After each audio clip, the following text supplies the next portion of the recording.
School ছুটির মুহূর্ত, চারিদিকে যেন কোলাহল থেমে এসেছে। হঠাৎই খালি গলায় ভেসে উঠল সুর, আমি বাংলায় গান গাই।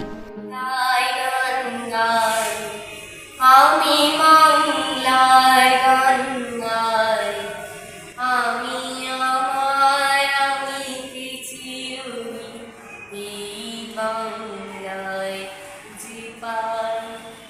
বাঁকুড়ার সোনামুখী বিজে হাই স্কুলের পঞ্চম শ্রেণীর ছাত্র মধ্যম রজক একাই গেয়ে চলেছে সেই অমর গান।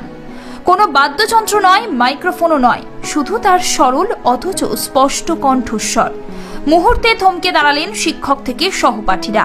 যেন এক শিশুর কণ্ঠে মিলিয়ে গেল বাংলার আত্মা, মাটির টান আর ভালোবাসা। সাধারণ এক স্কুলের সাধারণ দিন হঠাৎই হয়ে উঠল অসাধারণ। শুধু এক ছোট্ট ছাত্রের অকৃত্রিম গলায় বাংলা গানের প্রাণ জেগে ওঠার কারণে। মধ্যমের সেই গানের আবেগে ভেসে গিয়ে অনেকে চোখের জলও চেপে রাখতে পারেননি। এ যেন প্রমাণ করে বাংলা গান শুধু সুর নয়, এটি হৃদয়ের ভাষা।